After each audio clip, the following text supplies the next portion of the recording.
Nshuti bakunzi ba televiziyo No Repentance No Heaven TV, nongeye kubaramutsa kandi nanone mu izina ry'Umwami wacu Yesu Kristo. Nkuko musanzwe mubizi rero, muri kumwe n'umukobwa wa Yesu, nyina wa Sinderiyane. Maze iminsi mvugana namwe ku ijambo rivuga ngo kumenya ukuri. Yesu nashimwe cyane. Hanyuma kandi ntabwo nabibwiye neza, ndumwe mu bakobwa bavuga butumwa Yesu yagiriye ubuntu mu buryo Yesu Kristo ajya nshoboza, mu buryo murazi umuntu ashobora gutanga ubutumwa mu buryo butandukanye, mu buryo bw'ubuhanuzi, mu buryo bw'indirimbo, mu buryo bw'ijambo ry'Imana, ariko byose bikaba bikubiye mu ijambo ry'Imana.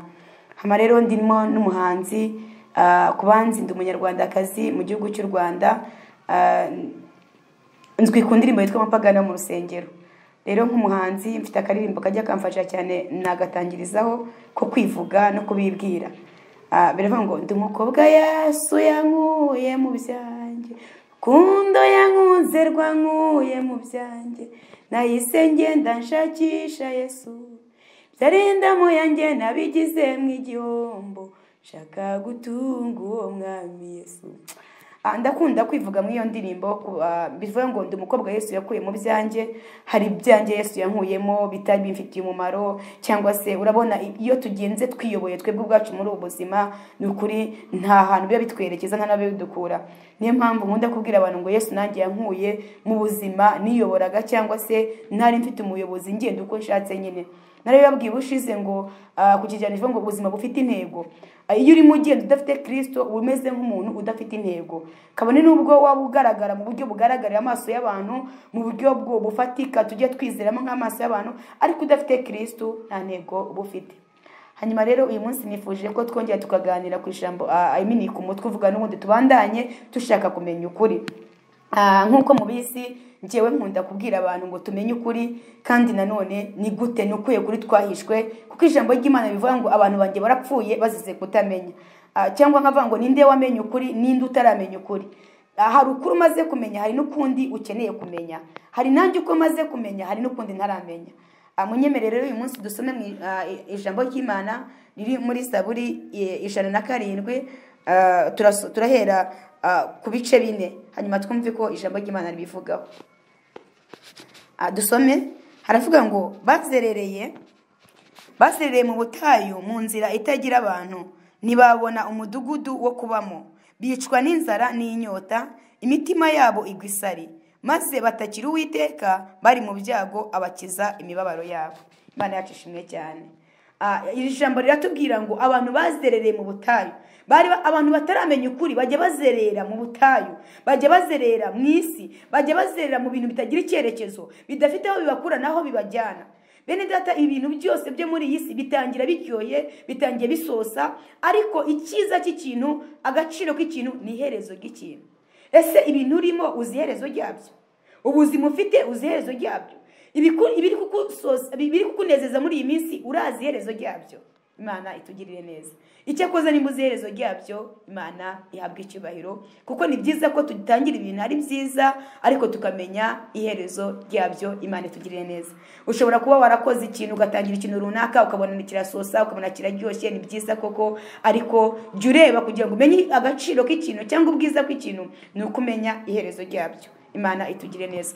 Ijambo ry'Imana riratubwiye ngo bazerere mu butayu, ngo mu nzira itagira abantu, ntibabona umudugudu wo kubamo, ngo bicwa n'inzara n'inyota, imitima yabo igwa isari. Birashoboka yuko mwene data ari ubutayu urimo uzereramo. Ubutayu bwo kutamenya Kristo bwo ni ubutayu bukomeye cyane. Bishaka uri muzera mu butayu bw'uko utaramenya ukuri, bw'uko utaramenya Kristo.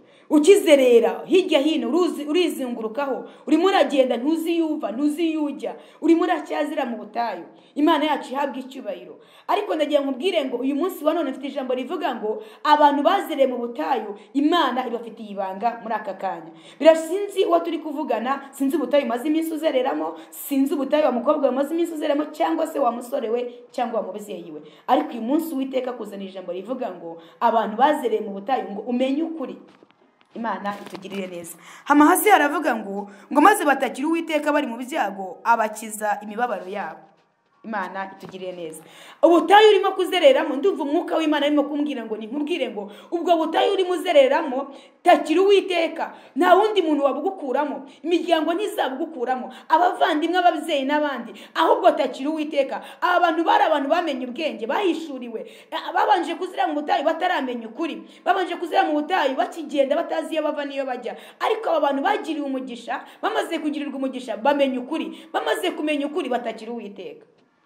Ushaka kuba uri ahantu wabuze ubwira, wabuze ubutakira, nabutakiye yewe aho kugira ngo bakubikire ibanga bagushyira ku gasozi, nabubwiye aho kugira ngo bagire icyo bagufasha, ahubwo barakurebera, ugasanga rimwe na rimwe hari igikomere wari ufite wari uzi ngo yakikukiza, ugasanga ahubwo yacyongereye. Ndagira ngo mbwire ngo nta wundi muntu wagukura mu butayu urimo.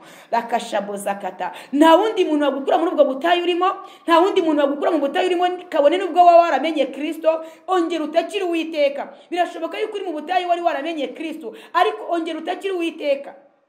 Imana itugirire neza. Bibiliya irambwira ngo ahari kurira kwararira umuntu, ngo ariko bwashya mu gitondo impundu zikavuga. Imana yacu itugirire neza. Ntabwo nzi ubutayu burimo bukuriza, ntabwo nzi ubutayu, hari ubutayu bw'ubusiribateri, hari ubutayu bw'ubushomeri, hari ubutayu bwo kutagira ijambo, hari ubutayu bw'igisuzuguriro, hari ubutayu bw'uko waba uri mu nzu y'Imana, ukagira ubutayu uri mu nzu y'Imana kandi ukorera Imana. Ariko aka kanya umwuka w'Imana Imana arambwira ngo arashaka kugukura mu butayu. Ongera utabaza Uwiteka gukure mu butayu. Ongera wizerane nanjye, ongera wizere ko Imana yacu ibasha kugira gute gukura umukobwa uri mu butayu, igakura umusore uri mu butayu, igakura n'umubyeyi uri mu butayu. Oh haleluya. Imana itugiriye neza kandi Imana ihabwa icyubahiro. Iri jambo rero Bibiliya irambwira ngo nta jambo na rimwe Imana igivuga ngo irivugira ubusa. Ntabwo nzi impamvu umwuka w'Imana ambwiye ngo tuvugire ijambo. Ahari umwuka w'Imana afite abantu barimo bamaze iminsi bazira mu butayu, ashaka kugira ngo bave mu butayu muri uyu mugoroba. Erega birashoboka. Bibiliya ngo bidashobokera abana b'abantu birashoboka. Birashoboka. Zayikashaboza kata. Ndimo ndakubwira ngo birashoboka. Ntabwo mbizi, ndumva urimo uburana n'umutima wawe. Ahari umaze kumenyera ubutayu wumva yuko bitashoboka. Ahari bitewe n'igihe umaze mu butayu urumva yuko bitashoboka ko Imana yakugirira neza. Wumva ko bitashoboka ko Imana yagutabara. Wumva ko bitashoboka ko Imana yaguhereza akazi bitewe n'ubushomeri umazemo igihe kirekire. Ahari warasenze biranga, ariko ndimo ndumva ijwi rimbwira ngo yemwe bantu muri mu butayu mwe nimwumve zanikashabowa, nimuhaguruke mwumve Uwiteka, mutabaze Uwiteka. Uwiteka arashaka kubakura mu butayu. Ese muri maso turi kumwe? Ndumva mwuka w'Imana arimo ambwira ko hari abantu bashaka kuva mu butayu muri aka kanya. Ahari n'ubutayu bw'igisuzuguriro cy'ubushomeri umazemo igihe, ahari n'ubutayu bw'igisuzuguriro cy'ubusiribateri, ahari n'ubutayu umazemo igihe witwa ngo ukorera Imana.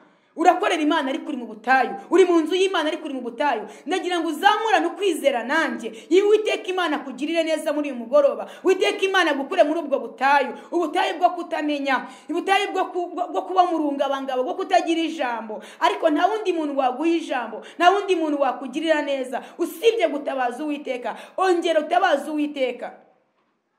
Haleluya. Imana itugirire neza. Iyo ndi kuvugira ijambo nkarivuga numva mfite ifuye cyane, nuko nanjye ubutayu nabubayemo. Nabaye mu butayu bw'ibyaha, ntazi Imana, nzi ko nta n'Imana ibaho, ariko nabaza Uwiteka, ngira amahirwe yo kumva ijambo ry'Imana. Bibiliya ivuga ngo bazamenya ukuri, ukuri niko kuzaba batura. Maze kumva ijambo ry'Imana, Uwiteka nkura mu butayu bw'ibyaha, ubutayu bwo kubaho ubaye utazi yuva n'iyujya. Uyu Kristo yankuye muri ubwo butayu.